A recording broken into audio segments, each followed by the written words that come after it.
பட்டு சேலக்காரி பட்ட பட்ட பொட்டுக்காரி கரிகை பட்டு சேலக்காரி பட்ட வட்ட பொட்டுக்காரி கருக பட்டு சேலக்காரி பணு உயர துளக்காரி வந்து விட்டு கலங்கக்காரி எங்க முத்தாரம்மா நீ எழுந்து ஓடியாமா எங்க முத்து அம்மா நீ எழுந்து ஓடி வாமா எங்க முத்து அம்மா நீ எழுந்து ஓடிவாமா எங்க முத்து அம்மா நீ எழுந்து ஓடி வாமா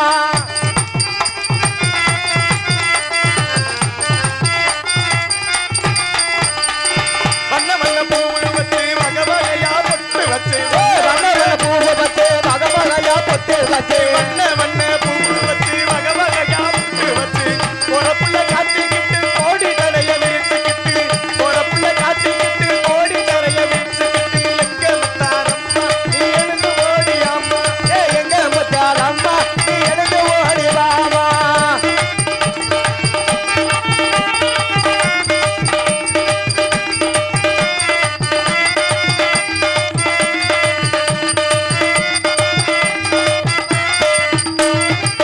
முனைகள் முக்குத்தியா தலைமகனோ தாங்கி இருக்கு தலைகளோட தாங்கிக்கிட்டு முனைகள் முக்குத்தியா தலைமகனோ தாங்கி இருக்கு முகத்தில தெங்குறப்பா முகமெல்லாதவன் இருக்கு தாங்கி இப்ப முகமெல்லாம் சிவந்துக்கிட்டு எங்க முத்து அம்மா நீ எழுந்து ஓடிவாமா எங்க முத்து அம்மா நீ எழுந்து ஓடி வாமா எங்க முத்து அம்மா நீ எழுந்து ஓடிவாமா எங்க முத்து அம்மா நீ எழுந்து ஓடி வாமா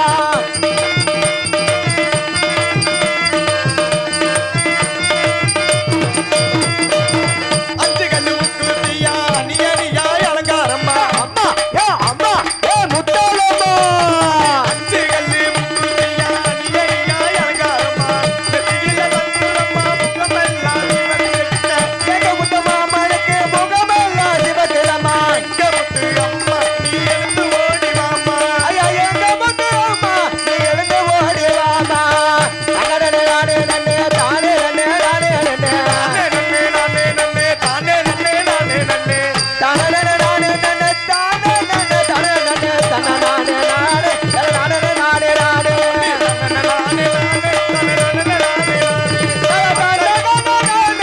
நானே தானே நானே நானே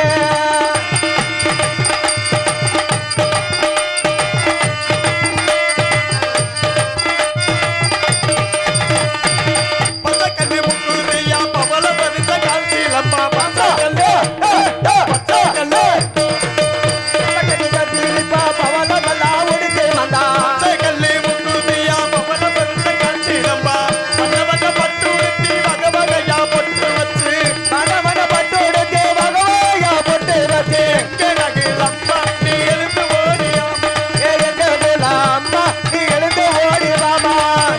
குலப்பா நீ எழுந்து ஓடிவாமா வட்ட வட்ட பட்டு காரி தரிக பட்டு கேளகாரி பவியர துளகாரி பட்டு எங்க முத்தாரம்மா நீ எழுந்து ஓடிவாமா எங்க முத்தாரம்மா நீ எழுந்து ஓடிவாமா அப்படி இருக்கணுமுங்க ஆக இப்படிப்பட்ட இந்த எம்மனை இப்படி வணங்கிட்டாலும் கூட இன்னைக்கு பாருங்க காலதாமதம் காரியக்கேடு காலமருந்து நடக்காதவனு வாழ்க்கையில் கோலமறந்த குறைஞ்சிருக்கு ஒப்புண்டு எங்க அப்பு 18 வருஷத்துக்கு முன்னாடி வச்சுட்டாரு ஒப்பு ஆக இந்த இடத்துல இந்த உதயநீதி பண்ண மாட்டேன் தப்பு வந்திருப்போதும் நந்தவனம் இது யாருக்கு சொந்தவனம் இந்த சொந்தவனத்துல கலகம் செய்ய ஏதாவது சத்தம் ஆலோலம் சோ ஆலோலம் சோ என்ன ஒரு இனிமையான கானம் இன்னைக்கு பாருங்க இந்த ஆலோலம் சோ என்று ஒரு குரலை கேட்டோன்னே பெண்களை வச்சு வாழ்றது அதாவது ஆண்களை விட பெண்களுக்கு வருத்தமா பெண்களை விட ஆண்களுக்கு வருத்தமா பெண்கள் வந்துட்டா ஆண்களுக்கு இன்பம் பெண்கள் வரலைன்னா ஆண்களுக்கு வருத்தம் திருமணம் முடிஞ்சிருச்சுன்னா முடிஞ்சிருச்சுன்னா பொண்கள் நடந்துக்கிறத பொறுத்து இருக்கு அப்படி இருக்கு ஏன்னா பாருங்க ஒருத்தன் 40 மாட்டு வண்டியை ஓட்டிட்டு போறானா ஒருத்தனா ஆமா எல்லாரும் கவனமா கேளுங்க பக்கத்துல எதுவும் பேசாதீங்க நாங்க பேசுறதுக்கு காசு கொடுத்து எங்களை கூட்டு வந்துட்டு நீங்களே பேசுறீங்களே என்ன சுப்ரீம் கோர்ட்ல தான் கேஸ் போடுவேன் ஆக பாருங்க ஒருத்தன் 40 மாட்டு வண்டியை ஓட்டிட்டு போறேன் சரி இந்த 40 மாட்டு வண்டியை ஒருத்தன் ஓட்டிட்டு போறேன் அவன் பாருங்க கம்மாக்கரை ஓரத்துல போகையில அங்க பாருங்க ஒரு திமிங்கலம் இந்த 40 மாட்டு வண்டியை ஓட்டிட்டு வந்தவன முழுங்கிருச்சு. ஐயப்பா சரி சாமி. ஒருத்தன் 40 மாட்டு வண்டியை ஓட்டிட்டு வரான். அந்த 40 மாட்டு வண்டியோட ஒருத்தனை ஒரு திமிங்கலம் முழுங்கிருச்சு. சரி. அந்த திமிங்கலத்தை ஒரு கொக்கு தூக்கிட்டு போகுது. திமிங்கலத்தை கொக்கா? எங்க கதைக்கு கால் இல்ல, பேய்க்கு பொச்சு. ஆமா, அப்படி இருக்குல்ல, கதைக்கு கால் இருக்கா? கதை தானே நான் உங்ககிட்ட சொல்றேன். ஆக ஒருத்தன் 40 மாட்டு வண்டியை ஓட்டிட்டு வரேன். அந்த 40 மாட்டு வண்டியை ஒரு திமிங்கலம் முழுங்குது.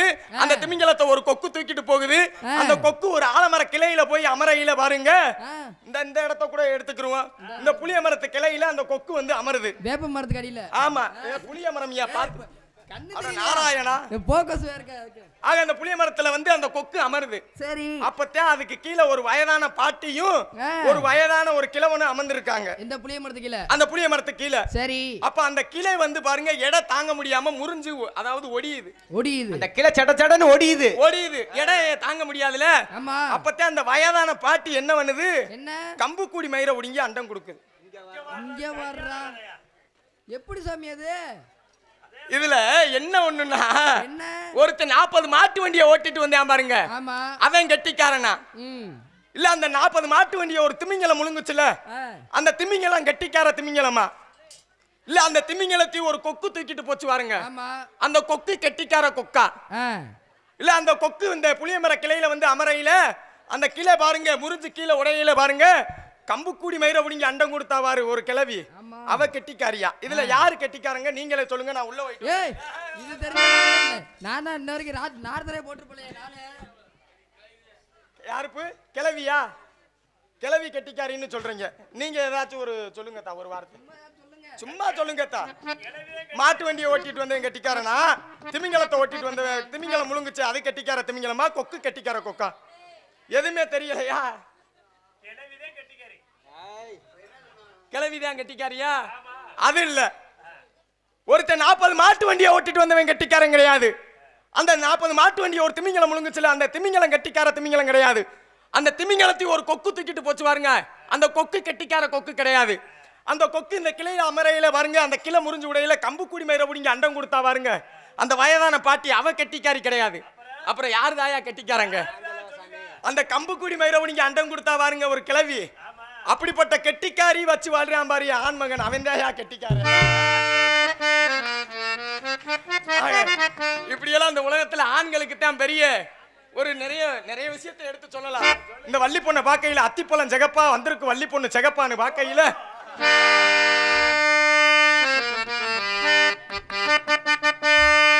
அத்திப்பழம் ஜெகப்பா இந்த வள்ளி பொண்ணு ஜெகப்பா, ஒரு தெய்வலோக பொண்ணு பூலோகம் வந்தாலும் உன்னை கண்டு தேகப்பா.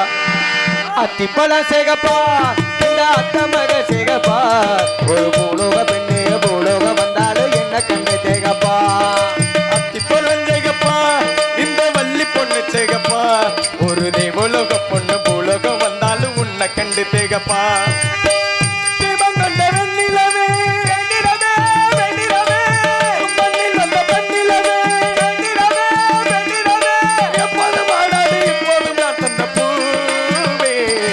அத்திப்பழம் சேகப்பா இந்த வள்ளி பொண்ணு சேகப்பா, ஒரு தேவலோக பொண்ணு பூலோகம் வந்தாலும் என்ன கண்டு தேகப்பா.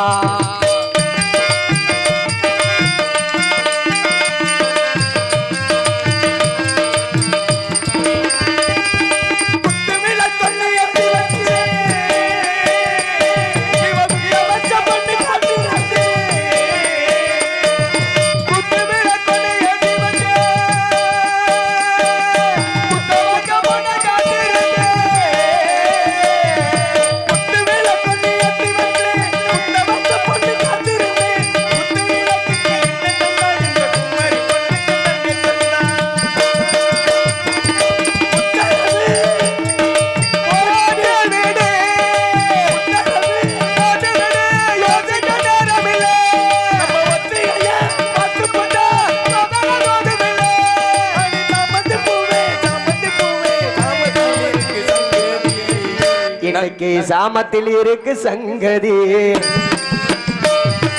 அத்திப்பழம் ஜெகப்பா இந்த வள்ளி பொண்ணு ஜெகப்பா, பூலோகம் பொண்ணு பூலோகம் வந்தாலும் உன்னை கண்டு தேகப்பா.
இன்னைக்கு சாமத்தில் இருக்கு சங்கதி.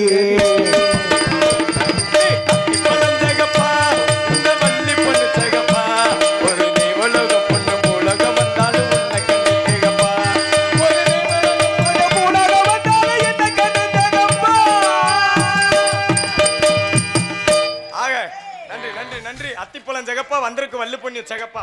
நீங்களே பார்த்திருப்பீங்க, வள்ளி பொண்ணு ரொம்ப சிகப்பு. ஆக இருந்துட்டாலும் பாருங்க, வடங்குறுக்கின்ற தெய்வத்தை வணங்கினாலும் சோறு போடுற தெய்வத்தை வணங்கினாலும் நம்மலாம் குடியிருந்த கோவிலாக விளங்கக்கூடிய பெத்த தாயை வணங்கணுமுங்க. இன்னைக்கு யாரு பெத்த தாயை வணங்குறா? காலையில குடிக்கிறத குடிச்சு புட்டு அடிக்கிறத அடிக்கதான் செய்யறாங்க. அதானே உண்மை. ஏன்னா பாருங்க, எங்க ஊர் பக்கத்துல ஒரு கிராமம் இருக்கு, மீனாட்சிபுரம் என்ற கிராமம். அப்படிப்பட்ட அந்த கிராமத்துல பாருங்க, ஒரு தகப்பன் பெரிய குடியாரன். இந்த தாய் மட்டும் பாருங்க அன்றாடு காட்டு வேலைக்கு போய் மகனை பாருங்க படிக்க வைக்கிறா. ஒருவேளை உணவு உண்ணணும், 10 வீட்டுல 10 பாத்திரம் தேய்க்கணும். ஹலோ கே அணக்கரப்பட்டி கே ஆறுமுகம் அவர்கள், ஆட்டு வியாபாரி அவர்கள், இங்கு நாரதராக நடிக்கும் தம்பி உதயநிதி அவர்களுக்கு 200 ரூபாய் அன்பளிப்பளித்து முத்தப்பா பாடல் ஒன்று பாட சொல்லியிருக்கிறாருங்க. பாடுறாங்க. ஆக அன்பு அண்ணார், மறந்த மாமேதை, நாடக உலகில் நாரதர்னா அப்படித்தான் தர்க்கம் பண்ணணும்னு நிலைநாட்டி வச்சுட்டு போயிருக்காரு அன்பு அப்பா முத்தப்பா அப்பா அவர்கள் பாடல் கண்ண திறந்தா ஒளியில. அப்படிப்பட்ட பாடலை பாடிட்டு அந்த தாய் கதையை சொல்லுவோம். அதுக்குள்ள உண்டியில போட்டுறேன் எப்பவுமே. தாய் கதையை சொல்லிட்டு பாட்ட பாடு. இந்த தாய் கதையை சொல்லிடுவோம். ஆத்தா அமைதியா இருங்க. அத பாருங்க, இப்படிப்பட்ட அந்த குடிகாரனுக்கு ஒரு மகன். அந்த தாய் அன்றாடு பாருங்க காட்டு வேலைக்கு போய் மகனை படிக்க வைக்கிறான். இந்த தகப்பன் குடிகாரன் அவன் இறந்து போயிடுறான். காலம் போய்கிட்டே இருக்கு, அந்த தகப்பன் இறந்து போயிடுறான். அப்பத்தான் அந்த ஒரு மகனை மட்டும் இந்த தாய் படிக்க வைக்கிறா. உள்ளூர் கிராமத்துல 10ஆம் வகுப்பு படித்து வருகிறான். 10ஆம் வகுப்புல முதல் மதிப்பெண் எடுக்கிறான். யாரு? அந்த தாயோட மகன். தகப்ப இல்ல. அப்பத்தான் அந்த தாய் கேட்கிறா, மேற்படிப்பு படிக்க உனக்கு ஆசையா இருக்குன்னு கேட்க. அப்பத்தான் அந்த மகன் சொன்னா, அம்மா நான் 11ஆம் வகுப்பு 12ஆம் வகுப்பு படிக்கணும், பக்கத்து கிராமத்துல இருக்கு பள்ளிக்கூடம், நான் போய் படிக்கிறேமான்னு இந்த மகன் சொல்ல. அப்பத்தான் அந்த தாய் சொன்னா, சர்ரா மகனே போய் படின்னு சொல்லிட்டு பாருங்க, இவன் பக்கத்து கிராமத்துக்கு நடந்து போக முடியாம தாயிட்ட பாருங்க மிதிவண்டி கேட்கிறியா. மிதிவண்டின்னா அந்த சைக்கிள் கேட்கலதான் அந்த தாய் சொல்றா, அன்றாடு நம்ம ஒருவேளை உணவு உண்ணவே ரொம்ப கஷ்டமா இருக்கு, காட்டு வேலைக்கு போகணும், இப்ப போய் மிதிவண்டி கேட்கிறியடா, எங்கடா போகணும் காசுக்கு, நான் எங்கடா போகணும்னு இந்த தாய் சொல்ல.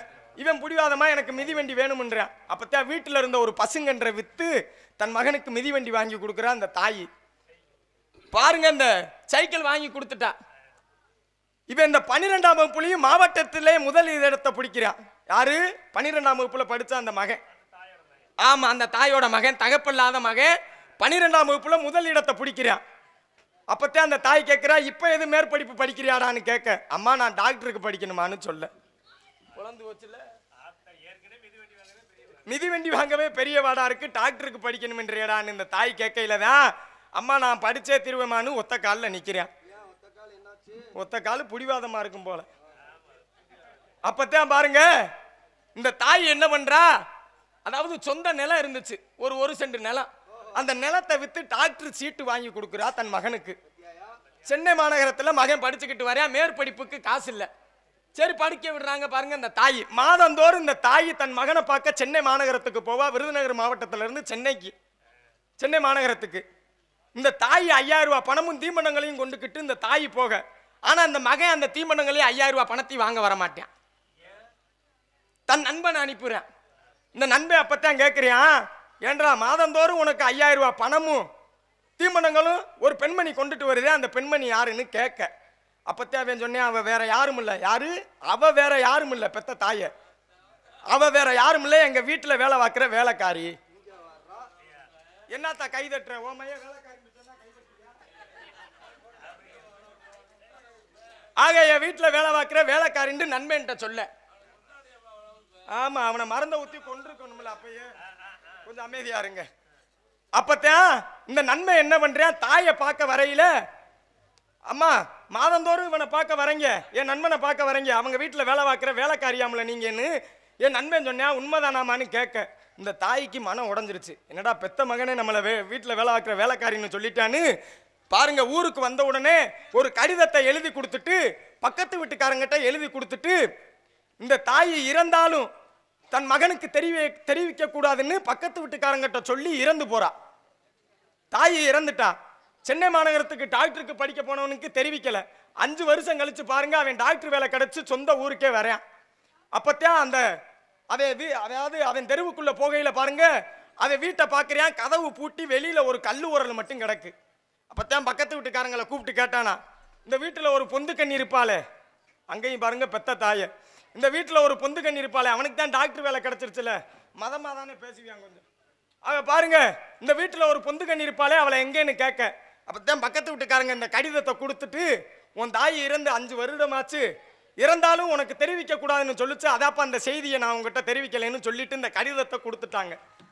அந்த பெத்த மகன் பாருங்க அந்த கடிதத்தை வாங்கி படிக்கிறான். எப்படி அந்த தாய் என்ன எழுதியிருந்த அந்த கடிதத்தில்னு பார்த்தீங்கன்னா, அன்புள்ள மகனே, சிரஞ்சீவியாரு, நீ என்னைய பொந்து கண்ணின்னு சொன்ன, பெத்த தாய பொந்து கண்ணின்னு சொன்ன, என் பேரே கண்ணழகிடா. எப்படி அந்த தாய் பேரே கண்ணழகி.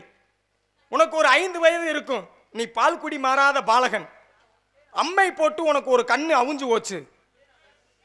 அப்ப டாக்டர் சொன்னாங்க என் மகனுக்கு பார்வை தெரியணும்னா நான் என்ன பண்ணணும்னு கேட்கையில, உன் பார்வையை கொடுத்தா உன் மகனுக்கு பார்வை தெரியும்னு சொன்னாங்க. என் கண்ணை கொடுத்து தாண்டா உனக்கு பார்வை தெரிஞ்சிச்சு, என்னையவே நீ பொந்து கண்ணின்னு சொல்லிட்ட. நல்லாரு. டாக்டருக்கு படிக்கணும்னு புடிவாதமா இருந்த, 1 சென்ட் நிலத்தை விட்டோம், பணம் பத்தலை. பாருங்க மறுபடியும் மேற்படிப்புக்கு என் கிட்னியை வித்து தாண்டா உன்னை படிக்க வச்சேன். அப்படிப்பட்ட என்னையே உன் வீட்டில் வேலை பார்க்குற வேலைக்காரின்னு சொல்லிட்ட. நான் இறந்தாலும் உன்னோட உடம்பில் என்றும் குடிகொண்டு இருப்பேன். ஏன்னு கேளுங்க, அந்த பார்வையை கொடுத்தவள அவ தானே. நான் இருந்தாலும் உன்னோடு வாழ்ந்து கொண்டுதான் இருப்பேன்னு அந்த தாய் அந்த கடிதத்தை முடிச்சிருந்தா. அப்பேற்பட்ட தாயை எல்லோரும் நல்லா பார்த்துக்கங்க. ஏன் சொல்றேன்னா, நம்ம எம்புட்டு பாட்டு பாடினாலும் எம்புட்டு கதை சொன்னாலும் இவங்க காலையில் பாருங்க 12 மணி ஆனால் குடிக்கிறத குடிச்சு புட்டு அடிக்கிறத அடிக்கத்தான் போகிறாங்க. அடிக்கிறத அடிங்க, கொஞ்சம் மெதுவாக அடிங்க பெத்த தாயை. பாவம் இருந்துட்டாலும் அந்த 300 நாள் சுமந்து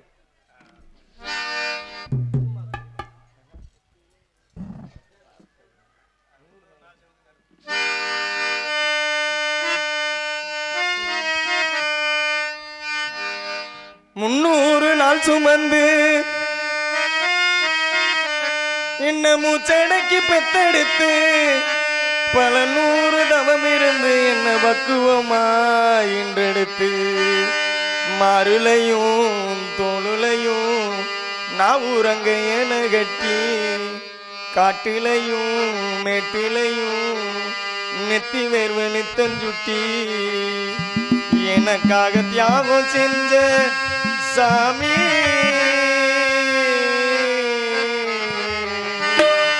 எனக்காக தாகம் செய்த தியாகி,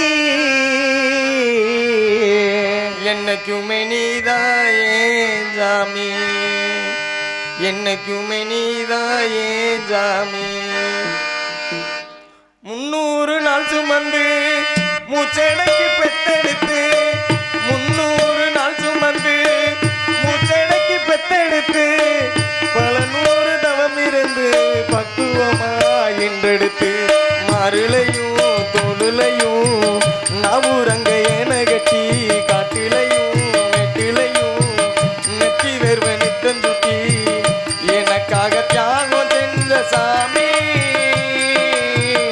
என்னைக்குமே நீதாயே பூமி, எனக்காக தியாகம் செய்த சாமி, என்றைக்குமே நீதானே பூமி.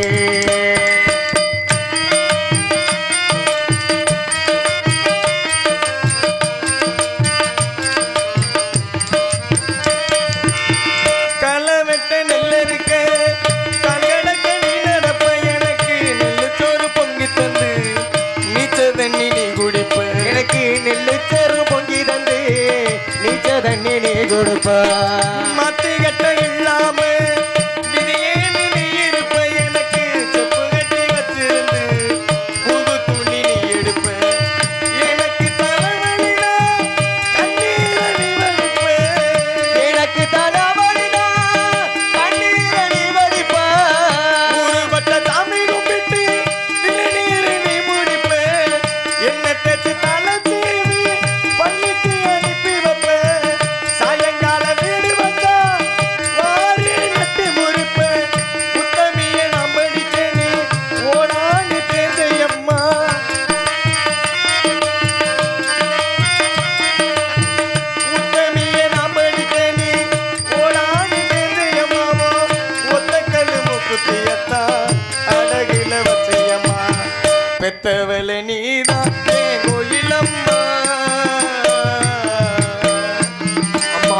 பெற்றவள நீதானே கோயிலம்மா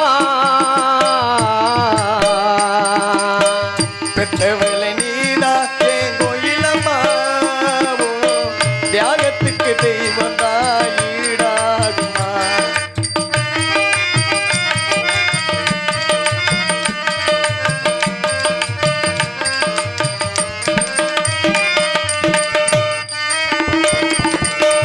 காலத்துக்கு வறுமையில கலங்கி நின்னழுதனா கரச்சர வேண்டும் ஒண்ணு கடவுளை நீ தொழுத நான் கரசர வேணுமெனா எடுத்து நின்றதன ஆசைப்பட்ட அத்தனையும் சொல்லாம நீ மறைச்சனா ஆலமரமா வளர ஆணி வேற நீ நினைச்ச சும்மா தாங்கி கல்ல போல எதுமைய தாங்கிக்கிட்ட சுமராகி கள்ள போல எதுமைய தாங்கிக்கிட்ட சோதனைய வேதனைய சுமந்து நீ கொல்லப்பட்ட காலத்துக்கும் கப்பங்கூட சரிசமமா பாடுபட்ட அதுக்கு அப்பங்கூட சரிசம பாடுபட்ட கண்ணு பூத்து காது பூத்து எனக்காக துன்பப்பட்ட வட்டி கடை வாங்கியிருந்தா அம்மா அம்மா வட்டி கடை வாங்கியிருந்தா அடத்து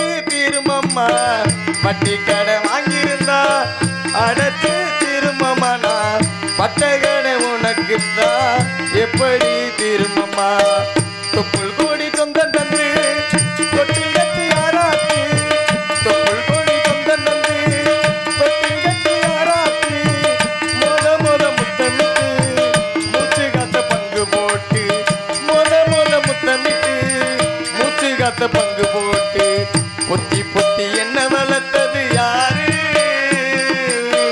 பொத்தி பொத்தி என்ன வளர்த்தது யாரு நீதான்னு சொல்லி தெரியணுமா ஓ அம்மாவோ கோடி சாமி உனக்கு ஈடாகுமா ஆராரோ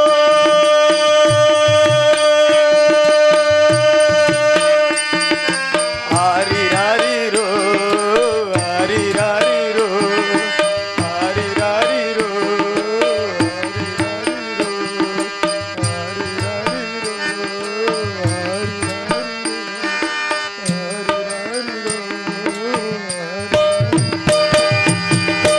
அப்படி இருக்கணும். நன்றி நன்றி.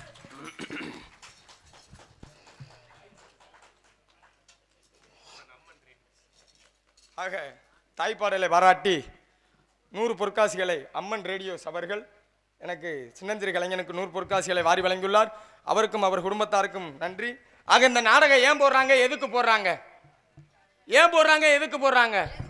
காரணம் இருக்கு. நாடு செழிக்கணும், நல்ல மழை பெய்யணும்னு தான் கிராமங்கள்ல நீங்களா இப்படி ஒரு நாடகத்தை போடுறீங்க.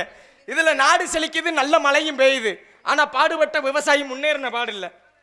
ஏன் சொல்றேன்னா, ஒரு விவசாயி பருவமழையை எதிர்பார்த்துத்தான் வயக்காட்டை உழுது நாத்தாங்கா பாவி அதை பறிச்சு நடவு நட்டு பயிர் விலையை உரம் போட்டு பயிரை பாதுகாக்க வேலி போட்டு சமயம் பார்த்து அறுவடை செய்து நெல்லை களைஞ்சத்து கடைசியில கணக்கு பார்த்தா கோமணம் கூட மிஞ்சாது.